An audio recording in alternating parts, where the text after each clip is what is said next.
Welcome to my channel TP tell Hindi.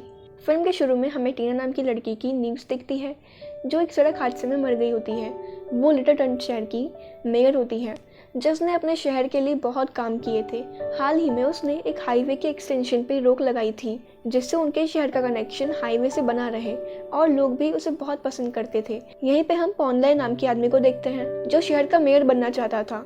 टीना के मरने का दुख सबसे ज्यादा उसके पति को होता है जिसका नाम जेसन है। वो अपनी पत्नी टीना की मौत के बाद अपना घर छोड़ के एक चर्च में रहने लगा। फिर हमें 1 साल बाद का दिखाया जाता है जहां हम एक लड़के को देखते हैं जो जेसन के पास आता है जिसका नाम एमिलियो होता है। एमिलियो की माँ शहर में कैफे चलाती है और एमिलियो पेंटिंग बनाता है जिसे देख जेसन काफ़ी इम्प्रेस होता है।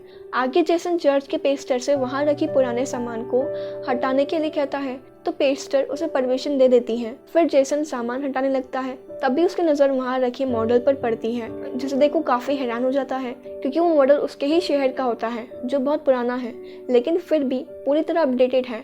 और वो देखता है कि ये मॉडल इतना क्लियर है कि रोड पर पड़े क्रैक भी साफ दिखाई देते हैं। तभी उस साइड में एक चाबी और बटन दिखता है और जैसे ही वो चाबी को घुमा के वो बटन को दबाता है तभी वहाँ एक ग्रीन लाइट जलती है और उस मॉडल में लगी मशीन शुरू हो जाती है और पूरा मॉडल जगमगा उठता है। और ये देख जेसन काफी खुश हो जाता है। यहाँ उसे एना का कैफे और उस चर्च को देखता है जहाँ वो रह रहा होता है। ये सब बिल्कुल असली जैसा लग रहा होता है।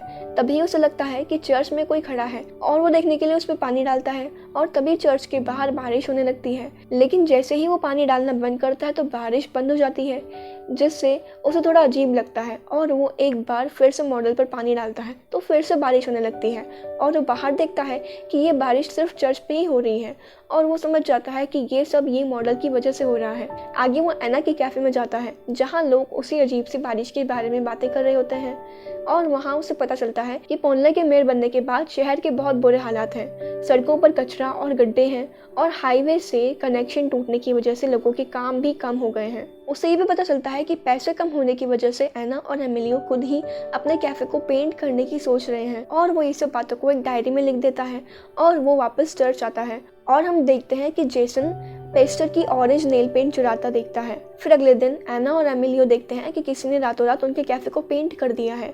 उन लोगों को काफ़ी हैरानी होती है और तभी वहाँ पे जेसन आता है और पता चलता है कि ये सब उसी ने किया है क्योंकि वो उनकी हेल्प कर सके।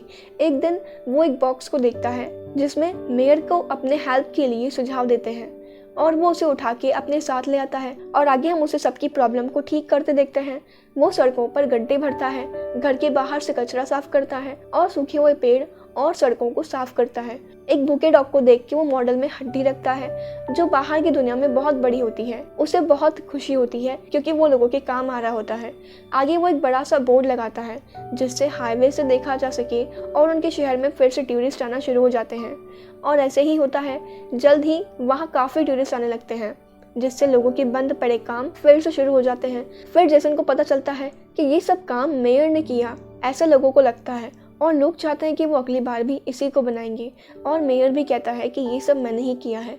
तो जेसन इस बात से चिढ़ जाता है और वो मेयर को सबक सिखाने के लिए मॉडल में पड़ी उसकी कार पर एक पत्थर को फेंकता है और वहाँ बाहर मेयर की कार पर एक बड़ा सा मीटेरॉइड गिरता है और उसकी कार को तबाह कर देता है।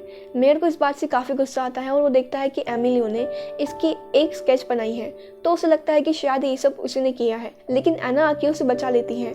ऑनले को भी लगता है कि उसके इस व्यवहार की वजह से लोग उसके काफ़ी खिलाफ हो सकते हैं और वो तुरंत अपना मूड बदल देता है। जेसन को लगता है कि शायद उसे अच्छे से सबक नहीं मिला और वो अपनी अगली चाल सोचने लगता है। रात को वो पोनले को आते देखता है और एक बड़ी सी मकड़ी को उस पर छोड़ देता है। एमिलियो भी उस मकड़ी को देख डर जाता है और पोनले काफ़ी डर जाता है, लेकिन इससे पहले वो उसे कोई नुकसान पहुंचाए जेसन उसे वापस उठा लेता है क्योंकि वो तो उसे सिर्फ डराना चाहता था। अगले दिन एमिलियो रात को देखी उस मकड़ी की पेंटिंग बनाता है और मेयर उसे देख काफ़ी नाराज़ होता है और उसे लगता है कि ये सब शायद वही कर रहा है, लेकिन कोई सबूत नहीं होने की वजह से वो वहाँ से चला जाता है।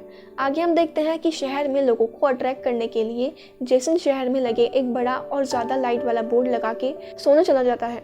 रात को उस बोर्ड में शॉर्ट सर्किट होती है और सारे शहर की लाइट चली जाती है। फिर मेयर एक मीटिंग बुलाता है और कहता है कि लाइट आने में कई दिन लग जाएंगे, ये सुन लोग नाराज़ हो जाते हैं क्योंकि इतने दिन लोग बिना लाइट के नहीं रह सकते। उनको लगता है कि ये सब मेयर की ही गलती है और वो उस पर चिल्लाने लगते हैं। और मेयर भी समझ जाता है कि अगर उसने सच्चाई नहीं बताई तो लोग शायद उसे मार देंगे। फिर वो सबको सच्चाई बता देता है कि शहर में पिछले कुछ दिनों में जो भी हुआ है उसमें उसका कोई हाथ नहीं है। उसे लगता है कि कोई जानबूझ के उसे बदनाम करने की कोशिश कर रहा है, लेकिन लोग उस पर भरोसा नहीं करते और ये देख मेयर वहाँ से भाग जाता है। सब लोग उसे पकड़ने के लिए उसके पीछे जाते हैं। तभी मेयर को एमिलियो दिखता है जो उस बोर्ड की पेंटिंग बना रहा होता है जिससे लाइट चली गई थी।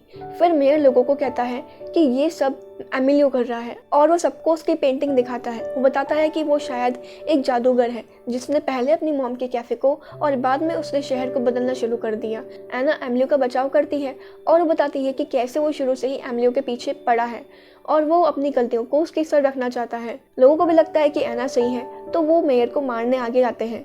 तभी जेसन वहाँ आता है और उन सबको शांत करता है और बताता है कि इस सब के पीछे उसका हाथ है और वो तो सिर्फ इस शहर की हेल्प करना चाहता है। लोगों को उसकी बातों पर भरोसा नहीं होता तो जेसन उसे प्रूव करता है और वो चर्च में जाके मॉडल पर माचिस की तीली जलाता है और देखते ही देखते बाहर आग लग जाती है। वो अपनी गलती को सुधारने की कोशिश करता है, लेकिन तभी मेयर पुलिस को लेके वहाँ आता है और वो उस मॉडल को देख के खुश हो जाता है और वो कहता है कि अब वो इस शहर को एक बेहतरीन जगह में बदल देगा। वो उस मॉडल को वहाँ से ले जाने लगता है, लेकिन जेसन उसे ऐसा नहीं करने देता।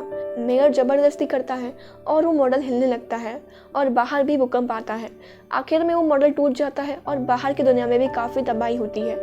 आगे हम देखते हैं कि लोगों ने कॉनले को शहर से भगा दिया है और जेसन को वहाँ का नया मेयर बनाना चाहते हैं। एमिलियो उसी मॉडल से शहर को फिर से बनाने को कहता है, लेकिन जेसन बताता है कि अब वो टूट के बेकार हो चुका है। उन्हें पता होता है कि इस शहर को ठीक करने में बहुत पैसे लगने वाले हैं। तभी जेसन की नज़र सामने पड़ी एक बड़ी सी गोल्ड रिंग पर पड़ती है। तभी जेसन समझ जाता है कि मेयर से लड़ाई के वक्त उनके हाथ से वो मॉडल पर गिर गई होगी और बाहर आके इतनी बड़ी हो गई। और फिर हमें एक न्यूज़ से पता चलता है कि ये रिंग इतनी बड़ी है कि उसे बेच के पूरे शहर को फिर से एकदम नया बनाया जा सकता है। और ये फिल्म यहीं पे ख़त्म हो जाती है। दोस्तों, आपको मूवी एक्सप्लेनेशन कैसा लगा हमें कमेंट करके ज़रूर बताएं और वीडियो अच्छा लगा तो हमारे चैनल को सब्सक्राइब करना ना भूलें।